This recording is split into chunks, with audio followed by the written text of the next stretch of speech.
What if I told you there's a way to learn anything in half the time?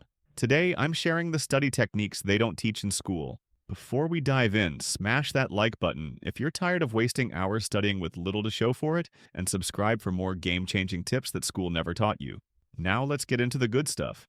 Technique 1. The forgetting curve. Hack. Let's start with the biggest mistake most students make. You probably study like this. Cram all information the night before an exam, pass the test, maybe, then forget everything a week later, right? This happens because you're fighting against your brain's natural forgetting curve. Research shows that without reinforcement, we forget about 70% of what we learn within 24 hours. Here's the hack. Instead of one massive study session, break it into strategically timed mini sessions. Study your material, then review it after. 24 hours, 3 days, 1 week, 2 weeks. This technique, called spaced repetition, literally rewires your brain to move information from short-term to long-term memory. Each review takes just 10 to 15 minutes, but the effect is permanent learning instead of temporary memorization. I used this for my biology final and reviewed my notes for just 15 minutes per day. When exam day came, it felt like cheating because I barely needed to study the night before. Technique 2. The 50-10 method. Your brain isn't designed to focus for hours on end. That's why you can study for 3 hours straight and barely remember anything.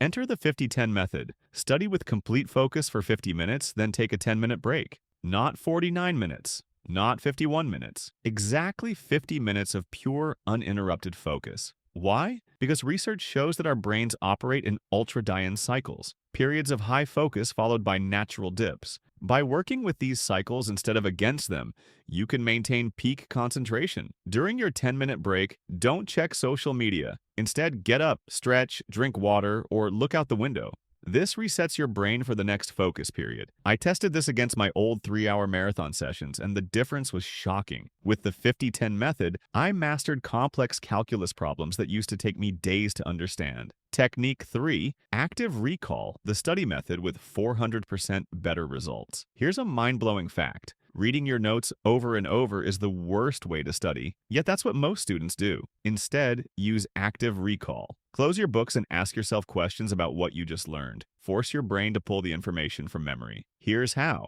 1. Read a section of your textbook or notes. 2. Close it. 3. Either explain the concept out loud as if teaching someone else, or write down everything you remember for. Check your work against the original material. 5. Focus on what you missed in your next study session. This feels harder than passive rereading because it is harder, but studies show it's up to 400% more effective at creating lasting memories. I used this technique to learn 200 Spanish vocabulary words in just 2 days. Technique 4. The memory palace. This next technique might sound strange, but it's used by every memory champion in the world. Your brain is terrible at remembering abstract information, but amazing at remembering places and vivid images. The memory palace technique combines these strengths. Here's how. 1.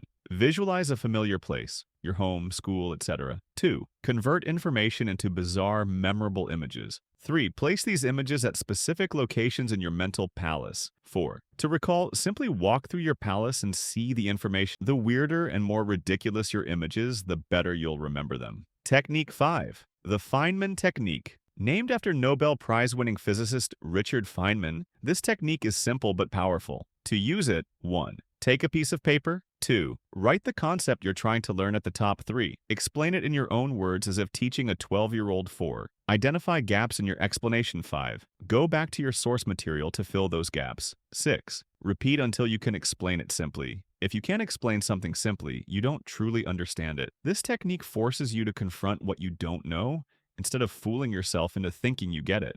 I use this to finally understand organic chemistry mechanisms that had confused me for months. By trying to explain them simply, I realized exactly where my understanding was breaking down. If you found this helpful, absolutely demolish that like button and share it with a friend who's drowning in textbooks right now.